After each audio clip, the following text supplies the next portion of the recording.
मतदान किया है और देश के हित के लिए सब लोग मतदान करें। पहले मतदान और बाद में जलपान। तो ये चुनाव विकसित भारत का चुनाव है, ये चुनाव विकसित उत्तर प्रदेश का चुनाव है। तो बड़ी संख्या में लोग वोट डाल रहे हैं और लोग तरक्की चाहते हैं, लोग विकसित भारत मोदी की गारंटी है।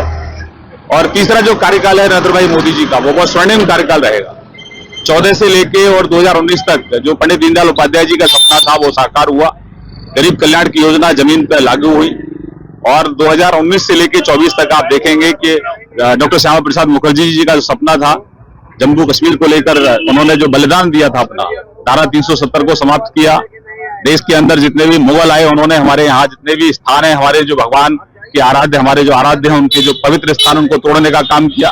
तो अब सृजन का इतिहास हमारे और आपके बच्चे पढ़ेंगे। अभी तक तो हमने विध्वंस का इतिहास पढ़ा, मुगल आए उन्होंने हमारे मंदिरों को तोड़ा। अब सृजन का काम हो रहा है। नरेंद्र भाई मोदी जी के नेतृत्व में दिव्य और भव्य मंदिर का निर्माण हुआ है। तो एक तरफ 4 करोड़ गरीबों के घर पे पक्की छत मिली है और वहीं टेंट में जो विराजमान थे हमारे रामलला, उनको भी दिव्य और भव्य मंदिर का वहां निर्माण हुआ है। 12 करोड़ से अधिक बहनों के घरों में गैस के चूल्हे पहुंचे हैं। 11.5 करोड़ से अधिक बहनों के घर में शौचालय बने हैं।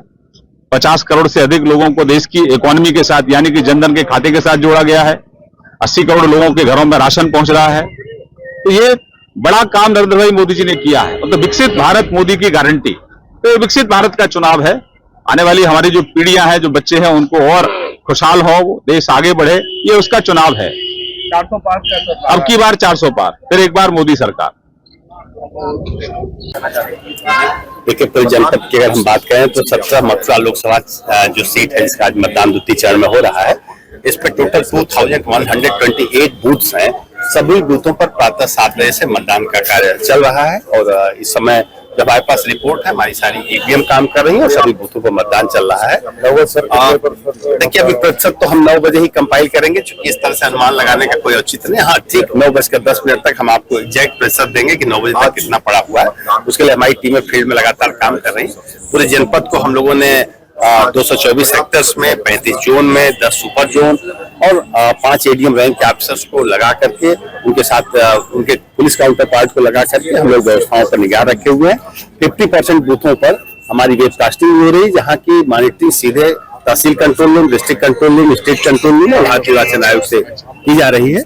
वाहनों को भी हम लोगों ने अनुमति दी है कि लोग अपने वाहनों से वोट डालने आ सकते हैं, जिससे कि किसी को आने में बूथों तक कोई अव्यवस्था न हो, मतलब कोई दिक्कत न होने पाए। बूथों पर हम लोगों ने छाया आदि की भी व्यवस्था की है, जिससे मतदाता आकर यहाँ पर मतदान कर सके। जो सीनियर सिटीजन्स हैं, दिव्यांग वोटर्स हैं, उनको क्यू में नहीं लगना है, इसको लगातार हम प्रोत्साहित कर रहे हैं। और आपके माध्यम से मेरी अपील है जनपद के मथुरा के सभी वोटर से कि लोकतंत्र के उस महापर्व में प्रतिभाग करें और अपने वोटिंग के राइट का उपयोग करें, जिससे उनकी पसंद लोकतंत्र के प्रति जाहिर हो सके। यही मेरी अपील है। देखिए, जो सीनियर सिटीजन्स हैं, जो दिव्यांग वोटर्स हैं, उनके लिए क्यू में नहीं लगना होगा और जैसे ही आएंगे उनको प्राथमिकता के आधार पर वोट दिलाया जाएगा। व्हील चेयर आदि की व्यवस्थाएं की गई है कि अगर इस तरह से कोई दिव्यांग आते हैं जो बूथ तक नहीं जा सकते हैं, तो उनको व्हील चेयर भी मुहैया कराई जाएगी। और जैसा मैंने बताया कि हम लोगों ने वाहनों की भी अनुमति दी है कि बूथ के 200 मीटर के दायरे तक वाहन भी लेकर के लोग आ सकते हैं।